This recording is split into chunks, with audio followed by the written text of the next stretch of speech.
Show yourself the hell if you don't, and the good life of answers and progress if you do. Say to yourself, what a fantastic feeling it must be to stop the panic drain on my mental energy, emotion, and physical strength. Imagine putting all that saved energy and emotion and strength into my action plans for the good life. Hey, accept the challenge.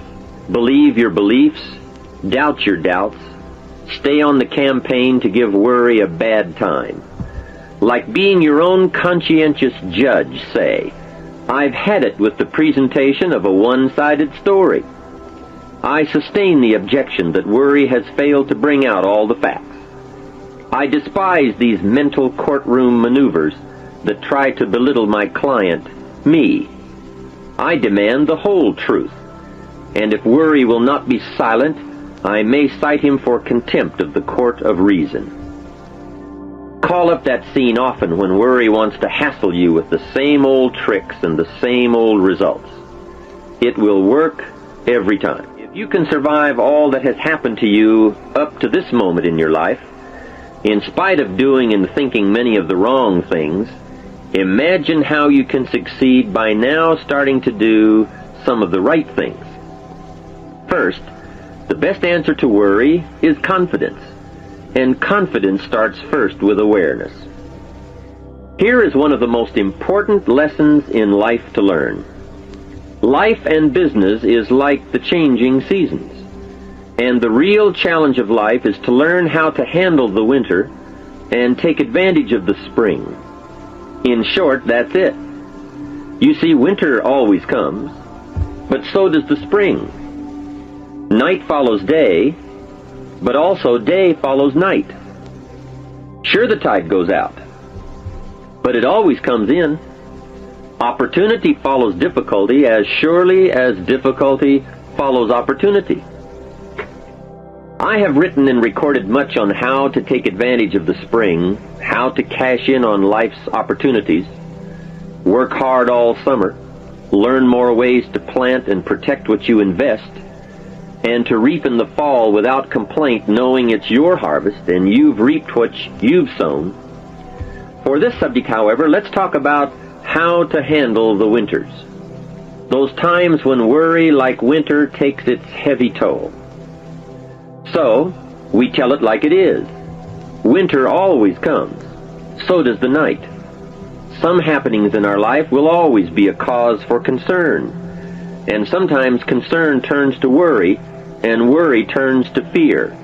But remember, that is to be expected.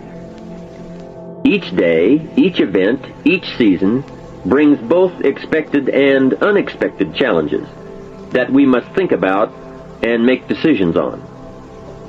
Life is like a stream that flows continuously. The better we understand that, the better chance we have to produce good results out of all of our challenges. It's what you become that really counts, and you are the only variable. So a good statement is, you can't be all positive. You can't be all confident. You can't be all faith. But confidence and faith and courage and inspiration can dominate worry and fear. Physical and emotional forces are always at work, and something will win and conquer. Make sure you give yourself the best chance to get mental and emotional domination over all of your challenges. And here is one of the master keys to the good life: developing the intelligence and accepting the challenge of putting all of your emotional experience into their rightful ratio. Beginning this progress can bring about the most dramatic changes. You see, disappointment is like winter. It always comes. It is foolish to say, don't be disappointed. But you must learn to discipline your disappointment. If it dominates 51% of your time, you're in trouble. Continued heavy disappointment is like 12 months of winter, and 12 months of winter leaves very little alive. Use the guidelines of seasons to adjust to all the meaningful things that happen to you. So concern, fear, and disappointment, like many human emotions, serve a useful purpose as long as they are kept in their rightful ratio. Left unattended, the weeds take over. Disappointment rules. Worry breaks loose. Fear gets the upper hand, and doubt moves in. But managed, worked, given human action with will and knowledge and purpose, and gardens overcome weeds. Faith overcomes doubt, and confidence pushes worry into a small place. The second major key to mastering worry is to respond. Build up inside of you that heavy desire to be free, to get on with building your life and lifestyle. Too much is waiting to delay. Take a new look at your opportunities. Figure out new ways to seize them immediately and make them work for you. And here is a key. Bring a new dedication that you will master yourself with enough discipline to be more than qualified to do the present job and prepare yourself for the next move up. Expose yourself to every stimulation possible that will put all this in perspective. Now let's move on to a very important point, and that is the best answer to worry is confidence. First, self-confidence. I can better handle next winter. I have a strong shelter. It is stocked with supplies. I now know how to take advantage of the spring. I'm going to plant better crops and bigger crops. I can last through the summer. I won't quit this time. I'll study weeds and how to get rid of them. I'll be less frightened of the changing weather and the quick storms. In the fall, I will exercise more care and reap what I have without complaint and blame nothing for the amount of my harvest. I'll learn to save a fair portion so that I can survive the bad seasons when out of control the hailstorm comes and it all goes wrong. Now we must consider this. The most fatal deterrent to self-confidence is guilt. Not doing all you know how to do to the full extent of your present ability weakens the foundation for confidence. The biggest part of worry comes from the lack of this personal confidence. And lack of confidence comes from two major things. First, no goals or plans. And second, no daily discipline to achieve. The inaction to cure or handle small tasks is what starts the guilt process.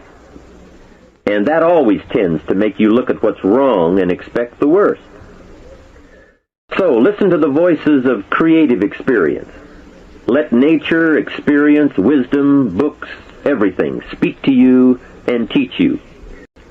Mixed in my curiosity is thanks that I'm alive and able to see and feel and learn and handle and enjoy being human and being alive and having been given a chance to turn challenge into experience.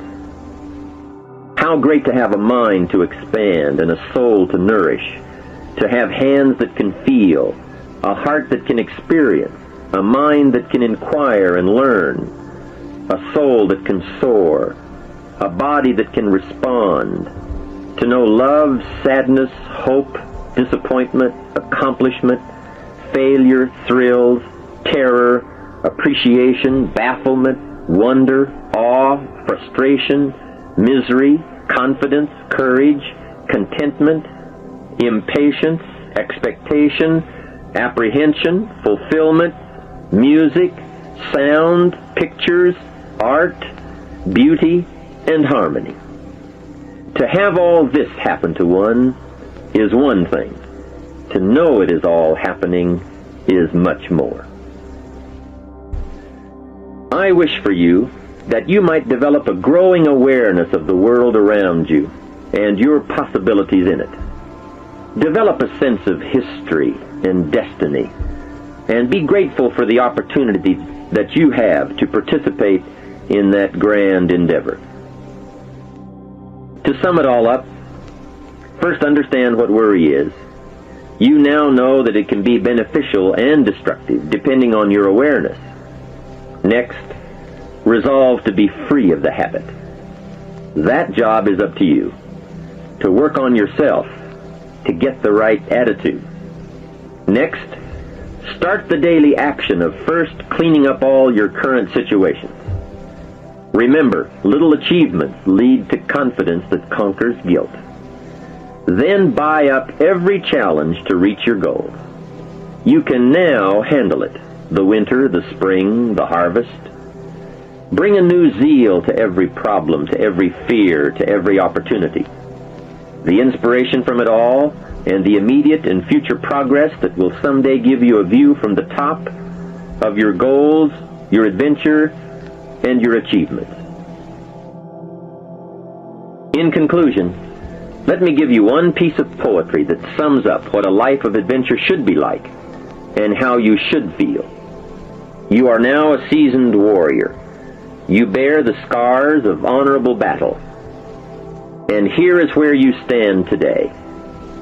The familiar words of William Henley: "Out of the darkness that covers me, black as the pit from pole to pole, I thank whatever gods may be for my unconquerable soul. In the fell clutch of circumstance I have not winced nor cried aloud. Under the bludgeonings of chance my head is bloody but unbowed. It matters not how strait the gate, nor charged to punishments the scroll. I am the captain of my fate, I am the master of my soul."